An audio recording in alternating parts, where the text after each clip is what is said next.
Na pia ukisoma Marko 12 ule mstari wa 28, anarudia maneno hayo hayo. Anasema, na mojawapo wa waandishi akafika akawasikia wakisemezana naye, akatambua ya kuwa amewajibu vema, akamuuliza, katika amri zote hizi ni ipi iliyo ya kwanza? Yesu akamjibu, ya kwanza ndiyo hii, sikia Israeli, Bwana Mungu wetu ni Bwana mmoja, nawe mpende Bwana Mungu wako kwa moyo wako wote, kwa roho yako yote, na kwa akili zako zote, na kwa nguvu zako zote. Bwana Yesu asifiwe. Kumbe kumpenda Mungu kuna vigezo. Unaweza ukawa umempenda Mungu kwa nguvu tu, lakini hujampenda kwa moyo wako, hujampenda kwa akili zako, hujampenda kwa roho yako yote. Sasa hapa tunaelezwa kwamba unapotaka kumpenda Mungu, mpende kwa ujumla wake. Unampenda kwa moyo, unampenda kwa akili, unampenda kwa roho, unampenda na kwa nguvu zako. Haleluya! Kwa hiyo swala la kumpenda Mungu ni swala ambalo linabidi liwe kipaumbele kwa mtu yoyote aliyeokoka. Huwezi ukasema unampenda Mungu nusu nusu. Anaendelea hapa, anasema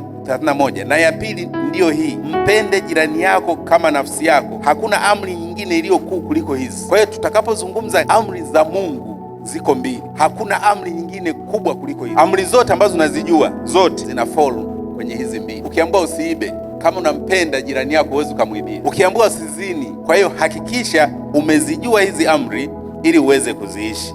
Haleluya! Kumpenda Mungu ni amri, sio hiari. Na usipompenda Mungu, nini kinatokea? Tusome Wakorinto wa kwanza sura ya 16 ule mstari wa 22. Neno linasema, mtu awaye yote asiyempenda Bwana na awe amelaaniwa. Maranatha.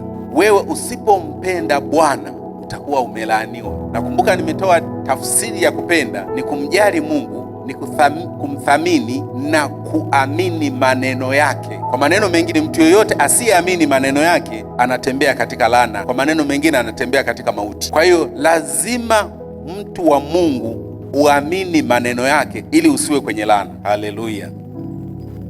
Anamalizia kusema, neema ya Bwana wetu Yesu na iwe pamoja nanyi. Pendo langu na liwe pamoja nanyi nyote katika Kristo. Haleluya! Ni vyema tukaogopa sana laana ya kutompenda Mungu, lakini mapenzi ulionayo kwa Mungu tutayaona kwenye matendo yake. Maana nimetoa mfano hapa, kama mtu anashindwa kuja kanisani eti kwa sababu kuna manyunyu, tunajua upendo wa Mungu haumo ndani yake. Mtu yoyote mwenye mapenzi ya Mungu hataogopa manyunyu. Nakumbuka wakati tunasoma shule, tulikuwa tunaenda shuleni huku mvua inanyesha, kisa tunaogopa kiboko. Lakini sio kwamba tulikuwa tunapenda shule, tunaogopa kiboko. Kwa Mungu ni tofauti. Kama unafanya jambo, usifanye jambo kwa sababu amesema utaingia motoni. Fanya jambo kwa sababu umejua uzuri na utamu wa Mungu. Na ndio maana tunafundishwa kwamba na uzima wa milele ndio huu, wa kujua wewe Mungu. Hebu tusome hiyo Yohana 17 pale, kwa sababu huwezi kumpenda Mungu kama humjui vizuri. Yohana 17 nianze mstari wa kwanza mpaka wa 3. Anasema, maneno hayo aliyasema Yesu, akainua macho yake kuelekea mbinguni, akasema, Baba, saa imekwisha kufika, mtukuze mwanao, ili mwana wako naye akutukuze wewe, kama vile ulivyompa mamlaka juu ya wote wenye mwili, ili kwamba wote uliompa awape uzima wa milele. Mstari wa 3, na uzima wa milele ndio huu, wakujue wewe Mungu wa pekee wa kweli, na Yesu Kristo uliyemtuma. Huo ndo uzima wa milele. Kwa hiyo alimtuma mwana wa pekee ili wote watakaomwamini waweze kupata uzima wa milele. Na uzima wa milele ni kumjua Mungu. Utamjuaje Mungu? Ni kukaa kama ulivyokaa wewe, ukasikiliza maneno haya ya uzima. Ukimjua Mungu utajua uzuri wake. Waliokuwepo wakati ule nimekuja kufundisha semina, nilifundisha semina kuhusu uhalisia wa mwamini. Nilisema mwamini ajijue yeye ni nani. Mwamini ajue kwamba amefanyika hekalu la Mungu. Yaani Mungu sasa hakai wapi, yu mbali na wewe. Mungu anakaa ndani yako.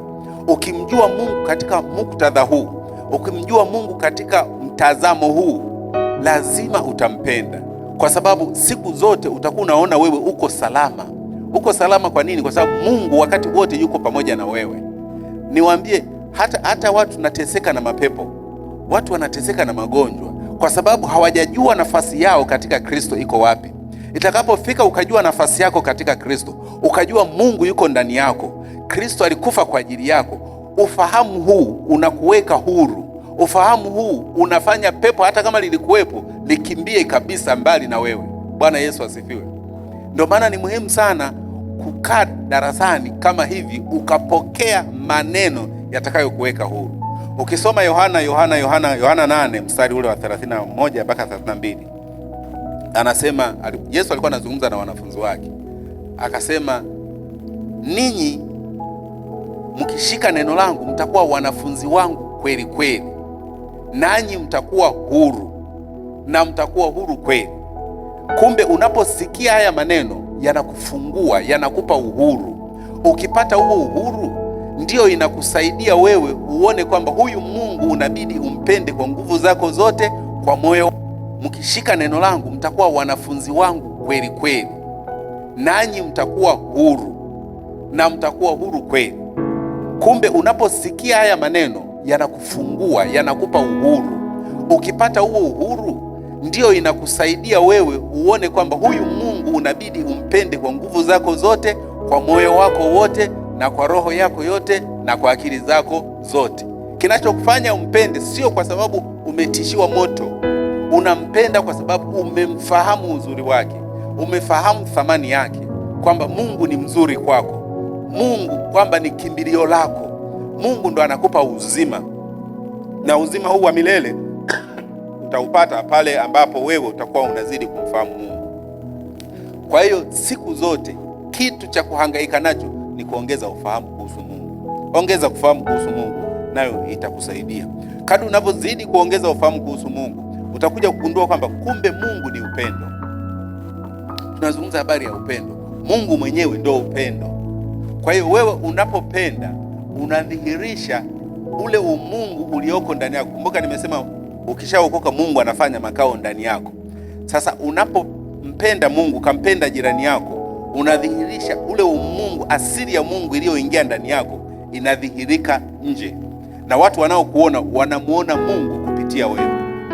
Wewe unafanyika barua. Sasa usiseme nimeokoka, lakini watu wakikuona, wanayoyaona ni ya ajabu, hayaonyeshi sura ya Mungu. Bwana Yesu asifiwe. Mungu ni pendo, na yeye Mungu ndiye aliyetufundisha kupenda, kwa sababu yeye ndiye aliyetupenda kwanza. Kwa hiyo sisi tunapompenda Mungu ni kama tunajibu mapendo au pendo alilo kwetu. Ukisoma ile waraka wa kwanza wa Yohana,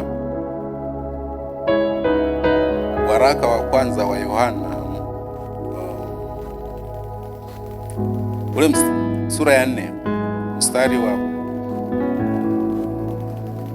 7, tusome mpaka ule wa 14. Waraka wa kwanza wa Yohana sura ya 4 mstari wa 7 mpaka wa 14, anasema, wapenzi, na mpendane, kwa kuwa pendo latoka kwa Baba. Nimekwambia pendo limeanza kwa Mungu, hatukuanza sisi. Pendo latoka kwa Baba, na kila apendaye amezaliwa na Mungu. Yaani wewe ukiwa unaonyesha upendo, unadhihirisha kwamba wewe umezaliwa na Mungu. Anasema kila apendaye amezaliwa na Mungu, naye anamjua Mungu. Kumbe huwezi ukapenda kama hujamjua Mungu. Na kumbuka nimesema kumjua Mungu ni kukaa na ukafundishwa neno la Mungu. Kwa hiyo kila apendaye anamjua Mungu. Yeye asiyependa hakumjua Mungu, kwa maana Mungu ni upendo. Mungu ni upendo. Kwa hiyo asiyependa hakumjua Mungu. Katika hili pendo la Mungu lilionekana kwetu, kwamba Mungu amemtuma mwanawe pekee ulimwenguni ili tupate uzima kwa yeye. Bwana Yesu asifiwe. Ndio anasema utaona uzuri wa Mungu, kwa upendo wake akamtuma mwanawe wa pekee ili sisi tupate uzima kwa yeye. Tunapata uzima kwa Yesu Kristo. Namna gani? Unaupata uzima kwa Yesu Kristo kwa kumwamini. Kwa kumwamini. Kwa hiyo wewe unapokuwa umemwamini Yesu Kristo, unapata uzima. Unamwamini nini? Unaamini kile alichokuja kukifanya duniani. Bwana Yesu asifiwe. Katika hili pendo la Mungu lilionekana kwetu, kwamba Mungu amemtuma mwanawe pekee ulimwenguni ili sisi tupate uzima kwa yeye. Unaamini una uzima wa milele? Bahati mbaya kuna watu wanasubiri uzima wa milele siku wakifa. Ni bahati mbaya sana. Nimesoma hii Yohana 17 mstari wa 1 mpaka wa 3, kwamba na uzima wa milele ndio huu, wa akujue wewe Mungu wa kweli. Kwa hiyo uzima wa milele, wewe ukishamjua Mungu tayari una uzima wa milele. Usubiri siku utakapokufa, usubiri siku ya mwisho ya dunia. Unao uzima wa milele. Kumbe tunatakiwa tuufurahie uzima wa milele sasa. Bwana Yesu asifiwe. Kinachowafanya watu wasifurahie uzima wa milele ni kutomjua Mungu. Na Mungu ukisoma kwenye Hosea pale anasema watu wangu wanaangamizwa. Kwa nini? Kwa kukosa maarifa. Na bahati mbaya ukiangalia hajasema watu wanaangamizwa na shetani. Watu wangu wanaangamia au wanaangamizwa kwa kukosa maarifa. Ukikosa maarifa, yani wewe ndio utakuwa kitoweo cha shetani. Ndugu yangu, tafuta maarifa katika kitu chochote, na kushauri tafuta maarifa. Usihangaike na shetani. Yani ukitaka kumshinda shetani, wewe baki kwenye kutafuta maarifa ya Mungu. Na maarifa ya Mungu yako kwenye hili neno. Hakikisha unalijua vizuri neno. Ukijua vizuri neno, shetani hana nafasi. Wanaambia watu kwamba kama unamwamini Yesu, kazi aliyokuja kuifanya, imeandikwa kwamba naye alidhihirishwa ili afanye nini? Aziharibu kazi za Ibilisi. Sasa unaamini kazi hiyo ilifanyika? Kama unaamini kazi ilifanyika, maana kazi za Ibilisi zilifanya nini? Ziliharibika. Ni ufahamu tu. Sasa wewe unaweza ukamkuza Ibilisi aonekane bado ana nguvu, lakini ukiwa na ufahamu sahihi, unaambia Yesu alikuja, alitimiza kazi yake, alimaliza kazi, alikuja kuziharibu kazi za Ibilisi, na hiyo kazi ziliharibika. Na Biblia inatuambia usimpe Ibilisi nini? Nafasi. Kwa hiyo kumbe, ili Ibilisi afanye kazi, lazima wewe umpe nafasi. Unampaje nafasi? Kukosa ufahamu. Bwana Yesu asifiwe. Ukiwa na ufahamu, Ibilisi haiwezekani akakusumbua. Kwa hiyo siku zote hakikisha una ufahamu sahihi kuhusu Mungu. Ni ushindi mkubwa mno. Mimi nayazungumza haya kwa sababu nimea experience. Kuna kijiji kimoja kule Shinyanga walikuwa nakiita Gambush. Mimi nikawa natamani siku moja wanipeleke Gambush. Wanasema kuna wachawi kweli. Nikawa natamani siku moja niingie. Hivi huyo mchawi anaweza akanisogelea mimi? Kwa sababu si mimi ninayeishi, bali ni Kristo ndani yangu. Mchawi yupi huyo? Mimi nikiingia hapo Gambush, sio mimi nimeingia, ni Mungu aliye ndani yangu ndo ameingia Gambush. Hivi namuogopaje mchawi? Kwa hiyo uzima wa milele ni kumjua Mungu. Yaani ukimjua Mungu, unajijua wewe nguvu ulionayo kupitia yeye. Lakini tumekuwa tukimkuza sana, tukikuza kazi za Ibilisi, na Ibilisi anapata nafasi ya kutawala. Hana nafasi kabisa Ibilisi ndani ya maisha yetu. Pia ukisoma Warumi 5 pale. Ukisoma Warumi 5. Warumi ile sura ya 5, mstari ule wa 8. Anasema bali Mungu aonyesha pendo lake yeye mwenyewe kwetu sisi, kwa kuwa Kristo alikufa kwa ajili yetu tulipokuwa tungali wenye dhambi. Unaona? Kristo alikufa kwa ajili yetu tulipokuwa tungali wenye dhambi. Na huo ndio upendo wa ajabu. Yaani Mungu alitupenda wakati tulipokuwa hatufai. Tulipokuwa tuna dhambi, yeye akatupenda hivyo hivyo. Na wewe usije ukamchukia mtu kwa sababu ya vile alivyo, hata kama hajaokoka. Mimi nakumbuka nilipookoka zamani pale, nilikuta watu ambao sio wa Kristo, hasa wale ndugu zetu wale. Nilikuwa naona kama nimekutana na shetani. Yaani nilikuwa na negative attitude kabisa nao. Lakini tunafundishwa kwa neno hapa kwamba Mungu alionyesha upendo lake yeye mwenyewe kwetu sisi, kwa Kristo kufa kwa ajili yetu tulipokuwa tungali wenye dhambi. Ukimpenda mtu mmoja mwenye dhambi, ukamwonyesha upendo wa kweli, unaweza ukabadilisha maisha huyo mtu, na yeye akakufuata wewe. Akafika mahali, huyu jamaa huyu anaabudu wapi? Ukakuta anakufuata. Lakini ukimtenga, hujaonyesha upendo kwake. Bwana Yesu asifiwe. Hivi mmesahau pale mahali Yesu anasema kwamba nilikuwa gerezani hamkuja kuniona. Gerezani wanaenda watu gani? Si wahalifu. Sasa Yesu anaposema alienda gerezani, maana yake nini? Maana yake unayemuona ni mhalifu ni mali ya Mungu. Kwa hiyo wewe mpende. Na wanasema huwezi ukasema unampenda Mungu usiyemuona, ukaacha kumpenda jirani yako naye muona. Kwa hiyo ukitaka uonyeshe kwamba unampenda Mungu, hebu wapende wale waliokuzunguka. Hapo tutajua wewe unampenda Mungu. Bwana Yesu asifiwe. Kwa hiyo kumpenda Mungu lazima kudhihirike. Watu naoishi nao kwenye jamii lazima waone upendo wa Mungu ndani yao, wakusome wewe, yani waone wewe ni barua inayoonyesha jinsi pendo la Mungu lilivyo kuu kwenye maisha yako. Lakini tumejifunza kwamba kumpenda Mungu kuna vipengele kama 4 vitatu. Mpende kwa moyo wako, mpende kwa akili zako, mpende kwa roho yako, mpende kwa nguvu zako. Kumpenda kwa moyo, maana yake pendo hilo limetoka ndani. Kuna ile kumpenda kwa nguvu. Unaweza kumpenda kwa nguvu, tumesema jamani, tunasomba si kokoto kutoka hapa tupeleke pale, ukaonekana unasomba kwa juhudi kweli, kumbe unataka uonekane kwamba unafanya hizo kazi. Au unapeleka msaada kwa watu walioko labda watoto yatima, umeita na vyombo vya habari, ni kweli unapeleka msaada na watu wanaona, lakini si pendo. Wewe unataka show. Pendo la moyoni ni lile ambalo una msukumo kutoka ndani. Mungu anasema umpende Mungu kwa njia hiyo, na kwa sababu Mungu umuoni, huo upendo sasa utaonekana kwa watu waliokuzunguka. Watu waliozunguka ndo uwapende kwa moyo, bila kujali hali zao. Hata kama ni kibaka, mpende kwa moyo. Hata kama ni changudoa, mpende kwa moyo. Yamkini unaweza kumbadilisha kutoka kwenye hiyo hali.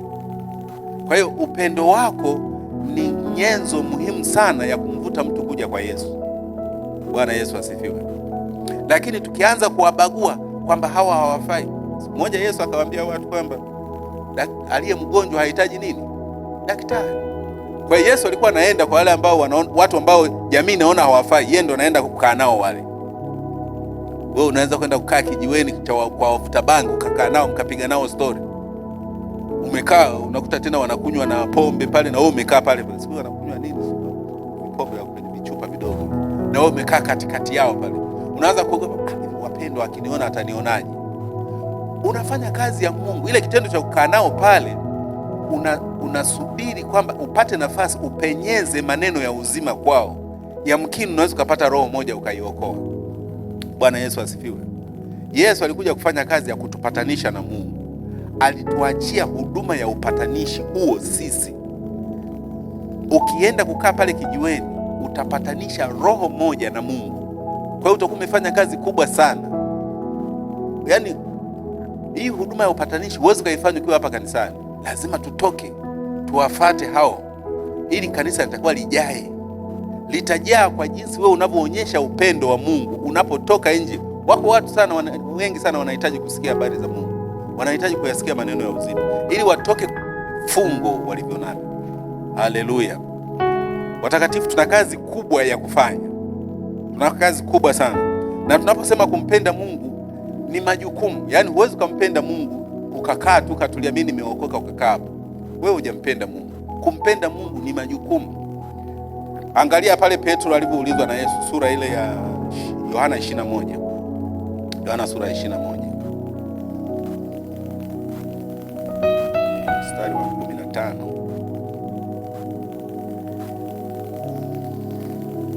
Mstari wa 15 tusome mpaka ule wa 17. Anasema, basi walipokwisha kula, Yesu akamwambia Simon Petro, je, Simon wa Yohana, wewe wanipenda kuliko hawa? Akamwambia, naam Bwana, wewe wajua kuwa nakupenda. Akamwambia, lisha wana kondoo wangu. Si unaona hapo? Kumbe kupenda kuna majukumu. Akamuuliza, unanipenda? Akasema, naam, mimi nakupenda. Kupenda sio uje ukae kanisani kwenye kiti. Lisha kondoo. Maana yake nini? Kuna watu huko wana njaa ya neno la Mungu. Kama unampenda Mungu, toka nje, waambie maneno ya uzima. Watu wana kiu, watu wana njaa, wanahitaji kula maneno ya uzima. Kama kweli unampenda Mungu, toka nje, wahubirie watu, waambie habari ya uzima, ili watu watoke kwenye kifungo walichonacho. Akasema, lisha wana kondoo wangu. Sasa unafuata anasema, akamwambia tena mara ya pili, Simon wa Yohana, wanipenda? Akamwambia, ndio Bwana, wewe wajua kuwa nakupenda. Akamwambia, chunga kondoo zangu. Mstari wa 17, akamwambia mara ya tatu, Simon wa Yohana, wanipenda? Petro alihuzunika kwa vile alivyomwambia mara ya tatu, wanipenda? Akamwambia, Bwana, wewe wajua yote, wewe umetambua ya kuwa nakupenda. Yesu akamwambia, lisha kondoo zangu. Kwa hiyo na wewe hapa unaposema unampenda Mungu, tambua na wewe unapewa jukumu. The moment umesema unampenda Mungu, hapo hapo unachukua jukumu la kufanya kazi ya Bwana. Mimi sijui ni kazi gani, lakini kazi ziko nyingi tu. Ukikuta pale karibu na kilabu pale kuna walevi, kama unaweza kadaka moja ukamvutia pembeni ukazungumza naye, unafanya kazi ya Bwana na unaonyesha upendo wa Mungu. Huwezi kumpenda Mungu kwa yaani wewe umeokoka uko salama peke yako. Na wale ni wana wa Mungu, wanahitaji msaada wako. Maadamu wewe umepata hiyo nuru, acha hiyo nuru iwaangaze na wengine watoke gizani. Wako gizani lakini hawajui kama wako gizani. Ni wewe ndio utafanya wajue kwamba wako gizani. Bwana Yesu asifiwe. Kwa hiyo kumpenda Mungu ni kubeba majukumu. Kumpenda Mungu ni kubeba majukumu. Tuko kanisani hapa leo, nilivyofika hapa nilikatishwa pale. Nimeketishwa pale. Ikaja mvua. Ikaonekana hii mvua na gani vipi, kabidi nitolewe nikae huko kwa sababu siwezi kupata mvua. Kumpenda Mungu haiwezekani Bwana. Ile dirisha haiwezekani mimi Bwana. Kwani shingapi Bwana kioo pale kuweka? Huko ndo kumpenda Mungu. Ni majukumu. Hii ni hema la Bwana. Tutakaojenga ni sisi. Kwa hiyo kama nampenda Mungu, anasema yani hapa roho za watu zinafufukia hapa. Watu wanatoka kwenye mateso wanafunguliwa hapa. Siwezi kukubali mimi nikae kwenye jengo la vioo viko hivi, mvua yani unawiwa. Nimesema kumpenda Mungu kwa moyo wako wote. Sio ulete aluminium hapa kwa sababu nataka mchungaji Christopher kuone. Kwa sababu imeandikwa mpende Mungu kwa moyo wako wote. Yaani ni ule upendo wa Mungu ulioko ndani yako ndio unakusukuma kusema haiwezekani. Hili ni jengo ambalo tunazungumza maneno ya uzima. Watu wanafunguliwa mahali hapa. Lazima nifanye kitu. Na uwezo huo ndugu yangu, fanya kitu. Lakini sio lazima uwe na uwezo wa kutengeneza dirisha lote ili. Hapana. Wewe ukitoa 20,000 nayo ni hatua. Moja safari wanasema hata kama unataka ufike labda mipango, lazima uanze hatua 1, 2 utafika mipango. Kwa hiyo tujitoe kwa ajili ya kazi ya Bwana. Kumpenda Mungu ni majukumu. Petro aliwaambia, unanipenda? Ndio nakupenda, lisha kondoo zangu. Sasa sio wote tunaweza tukasimama tukahubiri. Wewe kama huwezi kuhubiri, unaweza ukafanya kazi ya Mungu kwa namna nyingine. Ukahakikisha kazi ya Mungu au mazingira ambapo kazi ya Mungu inatendeka panakuwa ni pazuri zaidi. Bwana Yesu asifiwe. Kwa hiyo kumbuka hilo, kumpenda Mungu ni majukumu. Huwezi kumpenda Mungu kakaa tu. Hapana, kumpenda Mungu ni majukumu. Kazi ya kuboresha hili jengo ni kazi yetu sote. Yaani kila mtu ajikute anawiwa kwamba hili jengo hapa ni jengo ambalo kazi ya Mungu inatendeka. Natamani kazi iwe nzuri kabisa. Na mimi sina kipato kikubwa, lakini hiki kidogo nilicho nacho nitafanya kitu. Mimi najua, mimi nimekaa kwenye makanisa muda mrefu. Ikifikaga masuala ya michango si ya ujenzi, watu bwana wanarudi nyuma bwana. Watu wanakwazika. Na sehemu kwenye Biblia anasema kwamba nami nimejua ninyi hamna upendo wa Mungu ndani yenu. Ukishaona watu wa design hiyo, unajua kabisa hawana upendo wa Mungu ndani yao. Watu wanakuja na waokoka kwa sababu wameambiwa kwamba ukiokoka utapata mchumba, ukiokoka utapata kazi, ukiokoka utapona ugonjwa ulionao, lakini hana upendo wa Mungu ndani. Huyo ukimwambia kitu kidogo tu, bwana tuna ujenzi hapa na nini, Jumapili ijayo kama mlikuwa mna harambee haji. Kwa hiyo tunakuwa tumemjua hana upendo wa Mungu. Ndugu zangu, tubadilike. Kazi ya Mungu ni yetu na kumpenda Mungu ni majukumu. Na tumeona mfano wa Petro hapo. Petro anasema anampenda Mungu, akatundikwa majukumu pale pale. Bwana Yesu asifiwe. Ili umpende Mungu lazima unamjua Mungu. Ili umpende Mungu au namna unavyoweza kumpenda Mungu, jambo moja hapo lazima uwe umemjua Mungu. Nafikiri tumesoma ile Yohana 17 mstari wa 1 mpaka wa 3. Huwezi ukampenda kitu usichokijua. Mungu ukimjua itasababisha umpende sana Mungu, kwa sababu umefanya nini? Umemjua. Kwa hiyo ili umpende Mungu, hakikisha umemjua vizuri. Hiyo ni moja.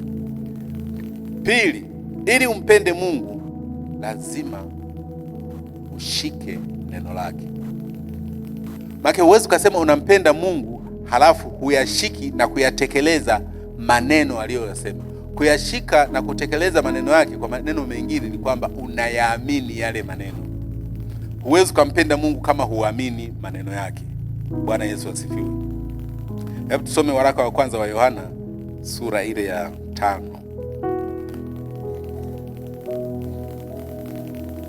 Waraka wa kwanza wa Yohana sura ya 5, tusome mstari wa 3 mpaka wa 5. Anasema, kwa maana huku ndiko kumpenda Mungu, kwamba tuzishike amri zake, wala amri zake si zito. Kwa maana kila kitu kilichozaliwa na Mungu huushinda ulimwengu, na huku ndiko kushindako ulimwengu, hiyo imani yetu. Bwana Yesu asifiwe. Anasema kilichozaliwa na Mungu huushinda ulimwengu. Wewe ulizaliwa na Mungu wakati gani? Nakumbuka ulizaliwa na Mungu wakati gani? Kumbuka kile kipindi nilichofundisha uhalisia wa muamini. The moment ulipoamini, pale ulipoamini tu ulizaliwa na Mungu. Wewe kwa mwili wako ulizaliwa na wazazi wako. Ulipoamini tu wewe unakuwa umezaliwa na Mungu. Unaitwa mwana wa. Kuanzia hapo wewe ni mwana wa Mungu. Popote tunapopita unatembea ukajua kabisa wewe ni mwana wa Mungu. Na ndio maana anasema baada ya kuamini imefanyika kiumbe kipya. Ya kale yamepita, tazama amekuwa mapya. Kiumbe gani hiki kipya? Kiumbe cha kiroho. Mungu ni roho. Kama Mungu anazaa, amezaa roho pia. Kwa hiyo baada ya kuamini, tembea kifua mbele kwamba wewe ni mwana wa Mungu. Niliwahi kuwatolea mfano siku moja hapa, ngambia hivi, kama kijana au mtoto wa Mama Samia akipita barabarani kwa anajiamini, wewe si ndo zaidi? Kama yeye ni mtoto wa rais wa nchi, wewe ni mtoto wa Mungu. Yaani wewe ndio upite ujiamini kabisa. Maana wewe una mamlaka duniani na una mamlaka kwenye ulimwengu wa roho. Kwa hiyo utembee kwa kujiamini kabisa. Kwa hiyo kwa maana kila kilichozaliwa na Mungu hushinda ulimwengu. Kama kweli wewe unajua umezaliwa na Mungu, lazima ujue kwamba unashinda ulimwengu. Nilizungumza habari ya kumpa nafasi Ibilisi. Tunapozungumza ulimwengu unatawaliwa na nani? Na Ibilisi. Kwa hiyo tunaposema kilichozaliwa na Mungu hushinda ulimwengu, maana yake umemshinda Ibilisi. Maadamu umejua nafasi yako katika Kristo, umemshinda Ibilisi au umeushinda ulimwengu. Tambua hilo. Kila kilichozaliwa na Mungu hushinda ulimwengu. Na wewe ulizaliwa na Mungu. Pale ulipoamini, pale ulipookoka, umezaliwa na Mungu. Wewe ni mshindi, unaushinda ulimwengu. Halafu mimi ninachofurahia hapa, unajua kanisa letu linaitwaje? Victorious Church. Neno la Kimombo, Victorious Church ni kanisa la washindi. Bwana Yesu asifiwe. Sijui kama mnajijua nini washindi kabisa mahali hapa. Yaani ni washindi kabisa. Kama jina la Victorious Church lilivyo, tembea kifua mbele kwamba wewe ni mshindi. Neno la Mungu linasema kila kilichozaliwa na Mungu huushinda ulimwengu.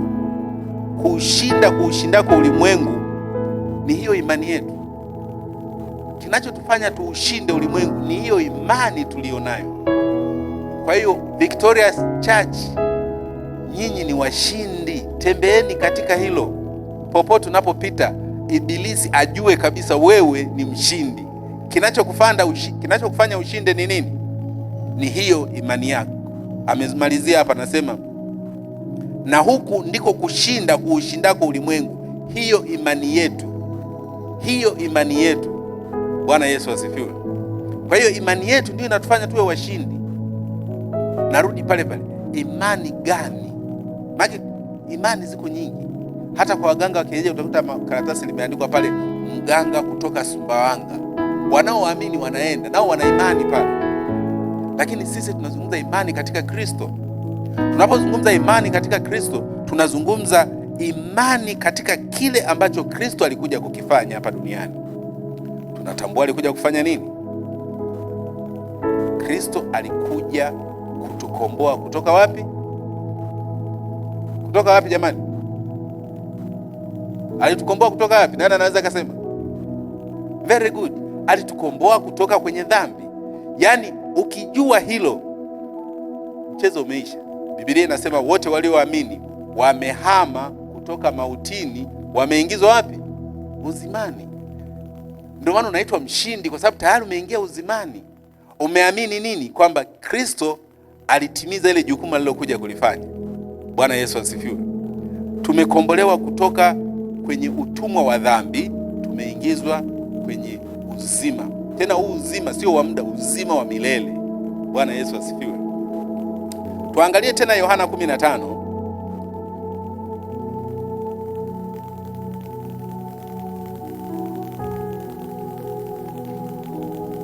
Yohana 15 ule mstari wa 12 na wa 14. Tukijifunza hapa, sio ufunike daftari. Yaani ukienda, natamani ukapite tena uanze kupitia ili uweze kuelewa vizuri. Hapa muda hautatosha, lakini wewe ukipata nafasi, kasome vizuri, chambua vizuri, utapata mwanga, utaona jinsi ushindi mkubwa ulionao. Yohana sura ya 15 mstari wa 12 na wa 14.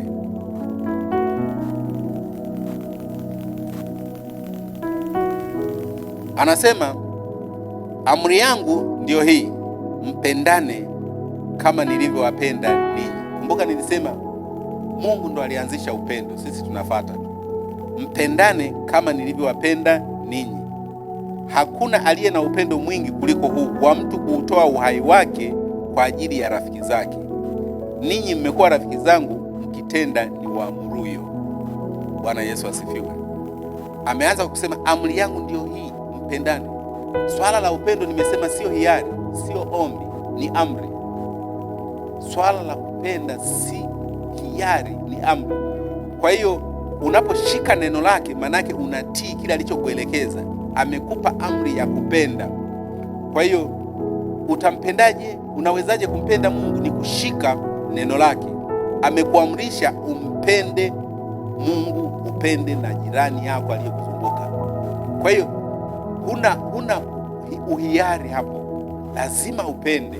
Hakuna jinsi, hakuna kwamba una utashi wako hapo. Hii anasema ni amri yangu ndio hii, mpendane kama nilivyowapenda ninyi. Yeye hakuwa na masharti katika kutupenda. Tulikuwa wadhambi, hatufai, hatunanuka, yeye bado akatupenda. Vivyo hivyo na sisi tupendane katika muktadha huo, bila kujali mazingira. Itatusaidia kuzirudisha roho zilizopotea. Bwana Yesu asifiwe. Pia unawezaje kumpenda Mungu? Unaweza kumpenda Mungu unapojua thamani na kiasi cha msamaha wa dhambi ulioupokea. Ukijua thamani na kiasi cha msamaha wa dhambi uliopokea, unaweza kumpenda Mungu vibaya Mungu, kwamba ulikuwa ufai, ulikuwa hustahili, lakini akakupenda, akakutoa kwenye dimbwi la mauti, akakuweka kwenye uzima wa milele. Ukisoma Wakolosai pale anasema alituhamisha kutoka kwenye ufalme wa giza, akatuweka kwenye ufalme wa nuru. Yaani ukifahamu huo ukweli, yaani utampenda Mungu vibaya mno. Usipojua huo upendo wa Mungu, au usipojua thamani ya upendo alioonyesha kwako, huwezi ukampenda. Yaani wazungu wanasema utatake for granted. Yaani utachukulia tu kwamba nilizaliwa, wazazi wangu wanaenda kanisani, ngoja na mimi naenda kanisani. Lakini ifike mahala uelewe ukubwa wa kazi aliyoifanya Mungu, thamani ya msamaha wa dhambi uliopata na nini maana yake. Kumbuka mshahara wa dhambi nini? Mauti. Lakini sasa alichokuja kufanya, alikuja yeye kukutoa mautini akakuweka uzimani.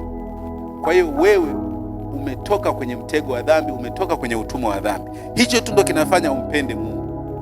Hebu tuangalie Luka sura ya 7 pale. Luka sura ya 7 tusome mstari wa 40, kuanzia mstari wa 40 pale.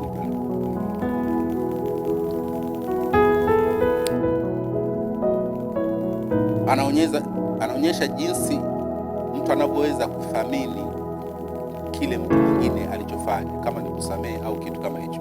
Anasema mstari 40, Yesu akajibu akamwambia Simon, nina neno nitakalo kukwambia. Akasema, Mwalimu, nena. Akasema, mtu mmoja mkopeshaji alikuwa na wadeni wawili, mmoja amwia denari 500 na wa pili 50. Nao walipokuwa hawana cha kumlipa, aliwasamehe wote wawili. Katika hao wawili ni yupi atakayempenda zaidi? Simon akajibu akasema, nadhani ni yule ambaye alisamehewa nyingi. Akamwambia, umeamua haki. Akamgeukia yule mwanamke akamwambia, Simon, wamuona mwanamke huyu? Niliingia nyumbani mwako, hukunipa maji kwa miguu yangu, bali huyu amenidondoshea machozi miguu yangu na kunipangusa kwa nywele za kichwa chake. Wewe hukunibusu, lakini huyu tangu nilipoingia hakuacha kunibusu sana miguu yangu. Hukunipaka kichwa changu mafuta, bali huyu amenipaka miguu yangu marhamu. Kwa ajili ya hayo nakuambia, amesamehewa dhambi zake ambazo ni nyingi, kwa kuwa amependa sana. Lakini asamehewaye kidogo, huyo hupenda kidogo. Kisha akamwambia mwanamke, umesamehewa dhambi zako. Bwana Yesu asifiwe. Huyu mwanamke yeye alikuwa na dhambi nyingi, lakini huyu mwingine alijihesabia haki. Mimi huwa nafunga, huwa nafanya nini, anajiona yeye haoni, kwa sababu hana dhambi nyingi, haoni kiwango cha msamaha ambacho kimetolewa. Kumbe huyu anayepokea msamaha wa dhambi nyingi ndo anaweza kaona thamani kuliko wewe ambaye umekulia kwenye kanisa. Na ndio maana ukiangalia, sina hakika kama kuna mtu alikuwa Muislamu hapa, Muislamu akiokoka anakuwaga na juhudi sana kuliko sisi ambao tumezaliwa tunamjua Yesu, wazazi wetu walikuwa Wakristo. Ametoka huko alikotoka, akija kuokoka anakuwaga na juhudi sana, anatambua thamani na kiasi cha msamaha wa dhambi alizozipokea.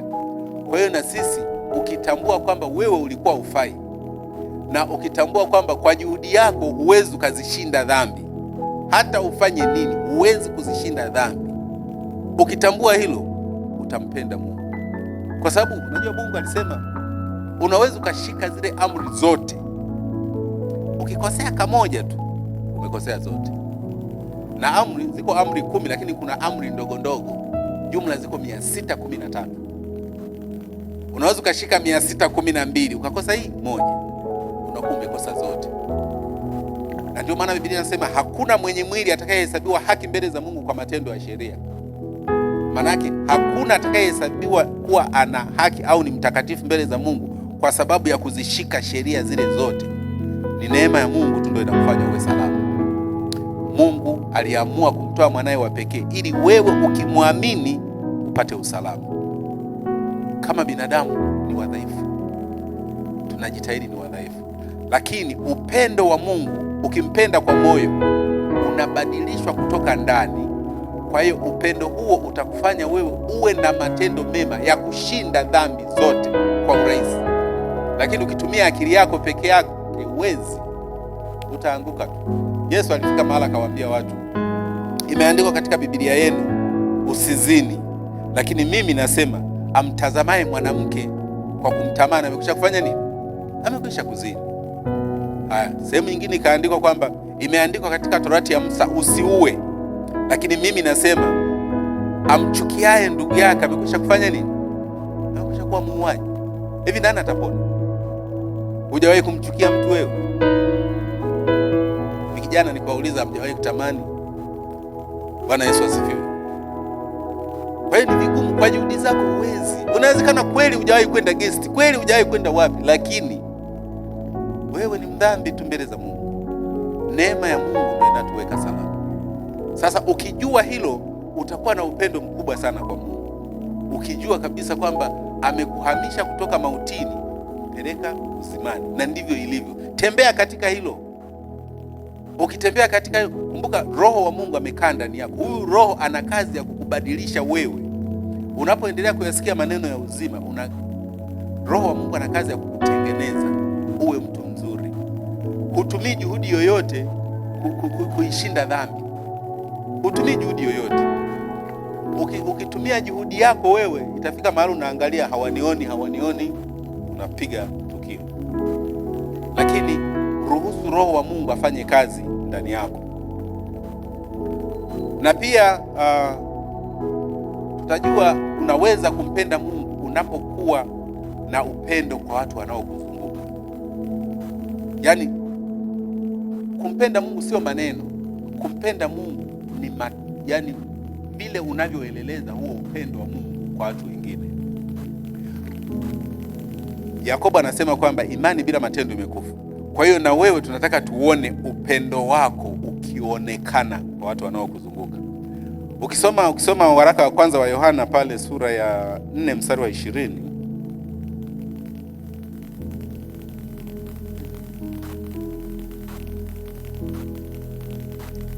Waraka wa kwanza wa Yohana sura ya 4 mstari ule wa 20 hadi wa 21.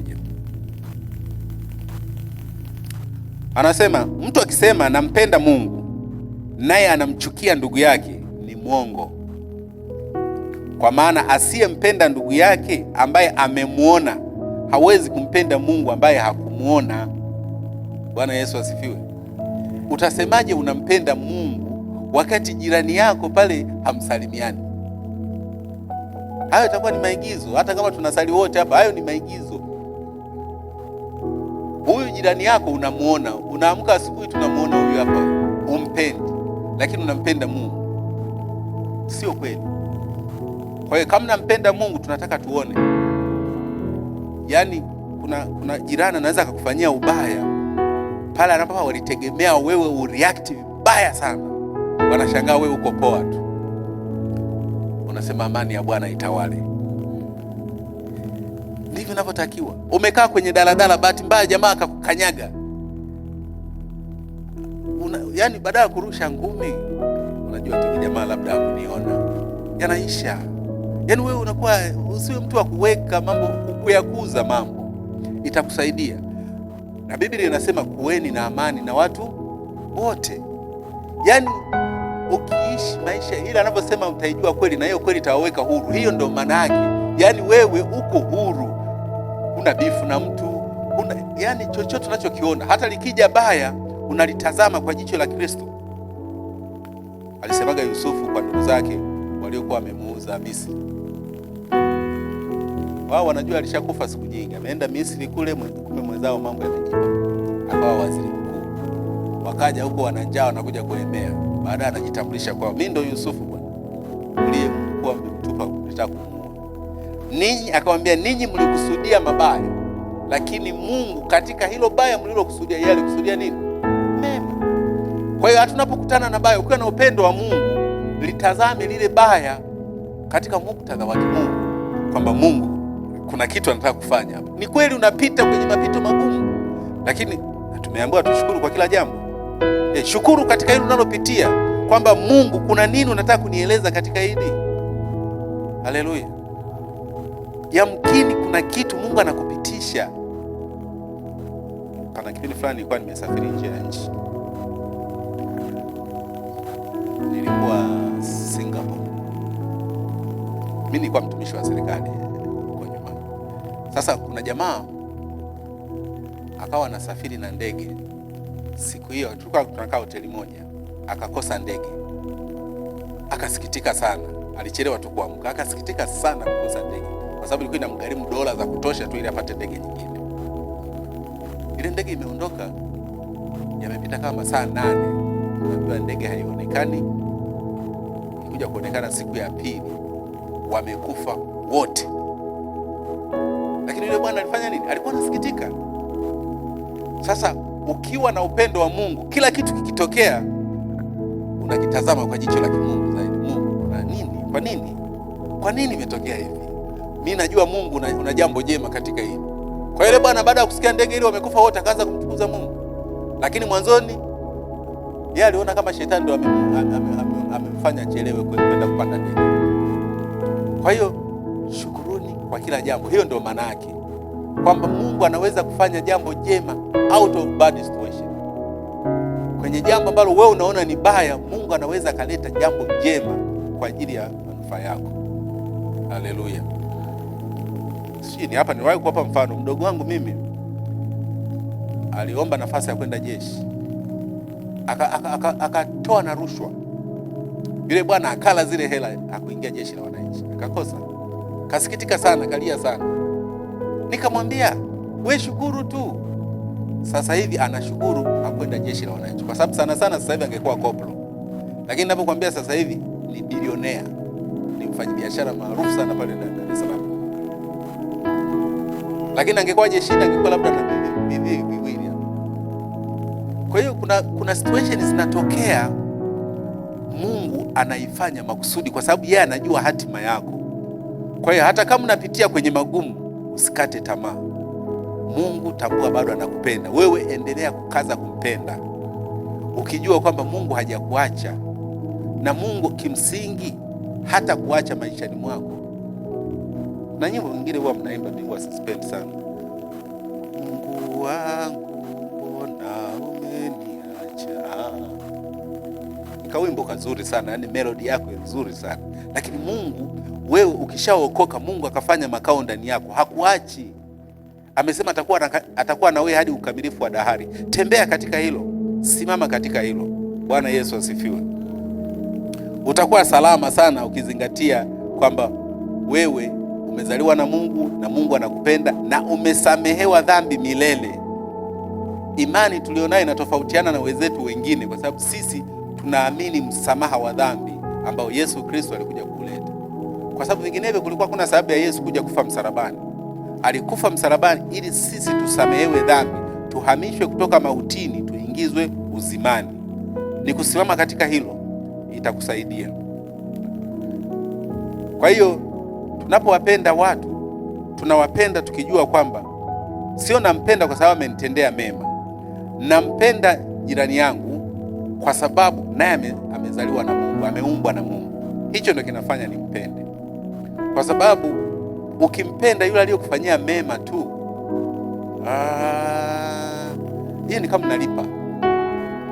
Mpende hata yule anayefanya mabaya, amekufanyia baya kabisa, we mpende. Kama Mungu alivyotupenda sisi wakati tulikuwa tumemtenda dhambi. Angesema na yeye atuchukie kwa sababu tumetenda dhambi, tusingekuwa hapa tulipo leo. Wala sisi tusije tukajisifu kwamba sisi tuna mema tuliyofanya. Tuko hapa kwa sababu ya neema yake tu, wala sio juhudi yetu. Ukisoma ile Mathayo 25:30 anasema, kisha mfalme atawaambia wale walioko mkono wake wa kuume, njooni mliobarikiwa na Babangu, urithini ufalme mliowekewa tayari tangu kuumbwa ulimwengu. Kwa maana nalikuwa na njaa mkanipa chakula, nalikuwa na kiu mkaninywesha, nalikuwa mgeni mkanikaribisha, nalikuwa uchi mkanivika, nalikuwa mgonjwa mkaja kunitazama, nalikuwa kifungoni mkanijilia.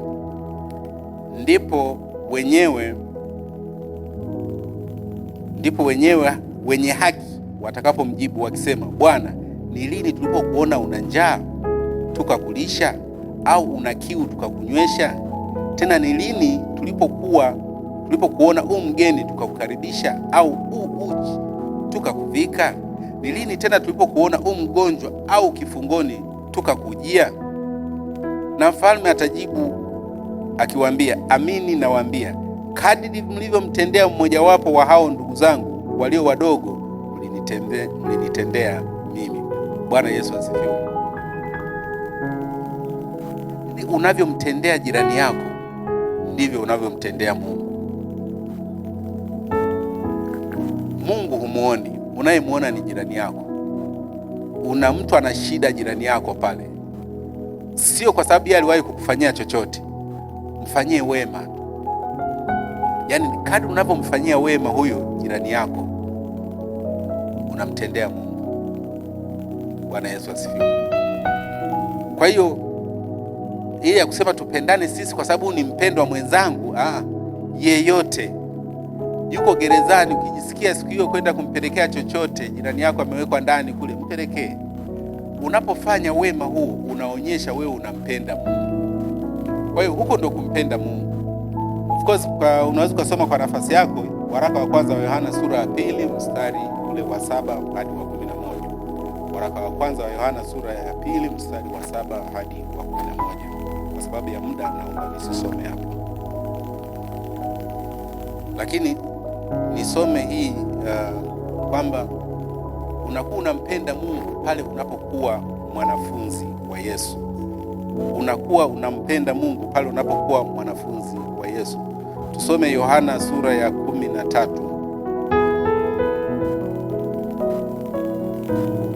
Yohana sura ya 13 mstari wa 35.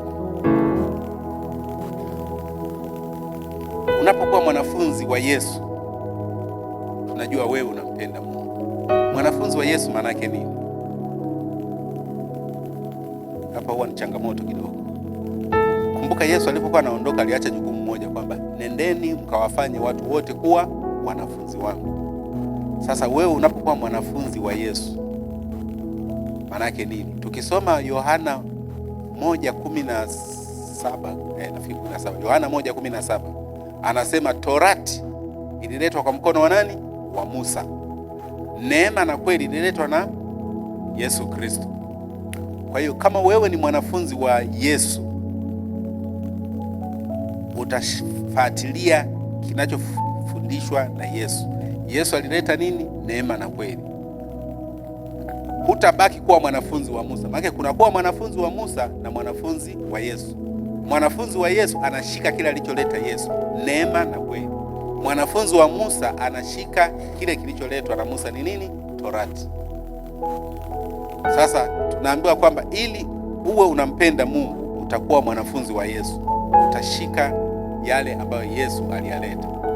Mstari wa 35 hapa anasema hivyo watu wote watatambua ya kuwa ninyi mmekuwa wanafunzi wangu mkiwa na upendo ninyi kwa ninyi. Kumbe ili itambulike kwamba nyinyi ni wanafunzi wa Kristo ni pale mtakapokuwa na upendo ninyi kwa ninyi. Yaani utakapompenda jirani yako, wewe ndio utakuwa umekuwa mwanafunzi wa Yesu. Kwa sababu neema na kweli kimsingi ambacho Yesu alileta ni kuhusu upendo. Hakuna kitu kingine, ni kuhusu upendo. Ndio maana ukimfuatilia Yesu anasema hakuna, mstari wa 18, hiyo Yohana 1 mstari wa 18 anasema hakuna mtu yoyote aliyewahi kumwona Mungu, ni mwana pekee ndiye aliyemfunua Baba. Kwa hiyo alimfunua Mungu kwamba Mungu ni upendo. Kwa hiyo ukiwa mwanafunzi wa Yesu lazima utembee katika upendo. Lazima uonyeshe upendo kwa watu wengine. Ndipo watu watajua wewe ni mwanafunzi, sio wa Musa. Kwa Musa ilikuwa hivi. Ukishikwa umeiba unakatwa mkono. Hizo ni sheria za Musa. Ukikutwa umezini unapigwa mawe hadi ufe. Ni kwa Musa. Yesu alionyesha mfano pale yule kwa yule mama. Akaambia ondoka, umesamehewa dhambi zako, usitende dhambi tena. Alionyesha upendo kwa mtu mkosaji. Vivyo hivyo Yesu alionyesha upendo kwetu sisi tulipokuwa wakosaji, akatubure. Sio kwa sababu tulikuwa na mambo mema, hapana. Alitupenda. Kazi yetu kubwa ikawa ni kuamini kile alichokuja kukifanya kwetu. Bwana Yesu asifiwe. Nimalizie kwa kusema utakuwa unampenda Mungu unapojitoa kwa ajili ya kazi ya Mungu. Utakuwa unampenda Mungu unapojitoa kwa ajili ya kazi ya Mungu.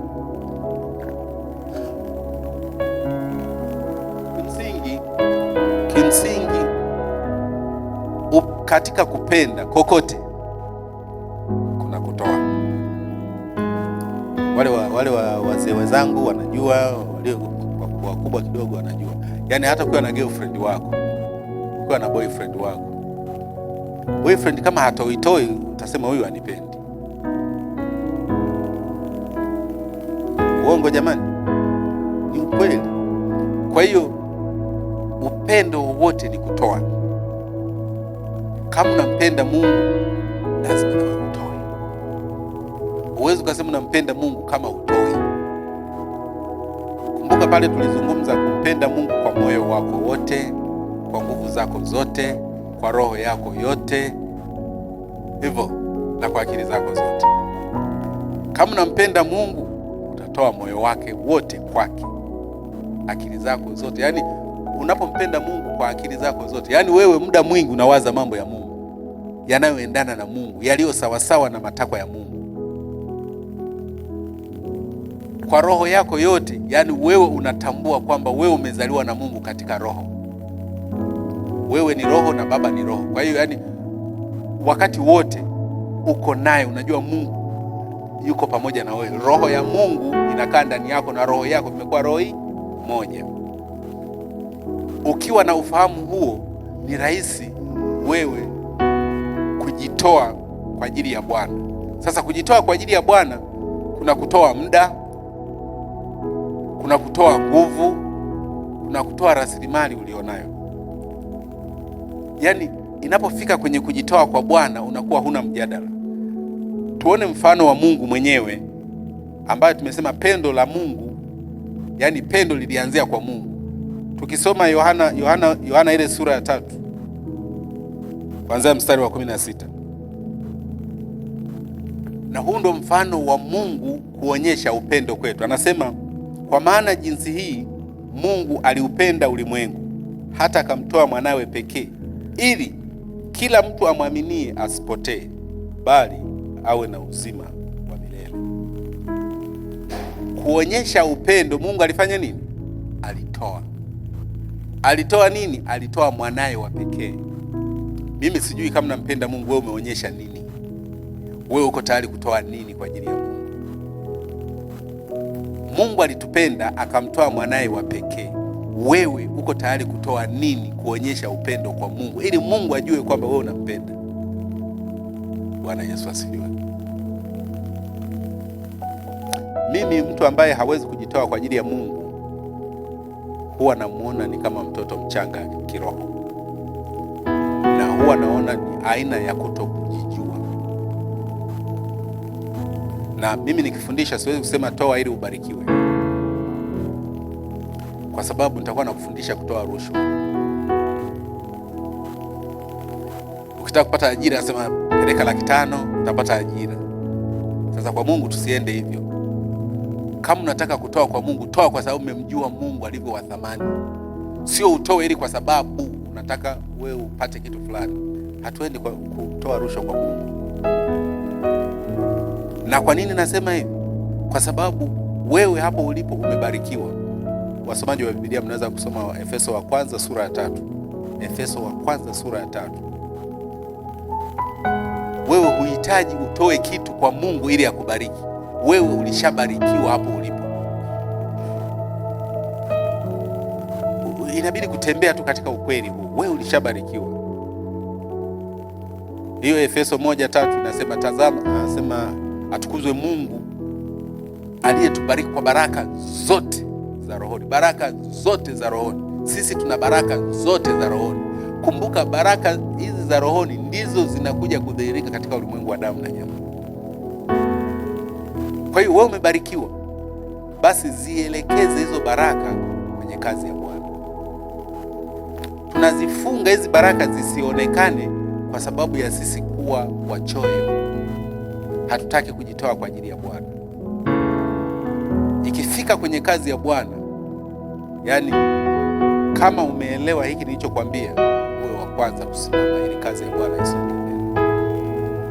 Na hapo ndo tunajua wewe umemjua Mungu. Umeona thamani ya kile ulichokipokea. Tusije kwa Mungu kama tunataka kumuonga kwamba nikifanya kitu fulani Mungu atanisaidia kitu fulani. Hapana. Mungu anapenda wanaotoa kwa moyo uliochangamka. Nikwambia utoe kama unalipa kodi serikalini, huna thawabu yoyote mbele za Mungu. Lakini tambua upendo wa Mungu. Upendo wa Mungu ndio ukusukume wewe utoe, na ndipo utapata thawabu.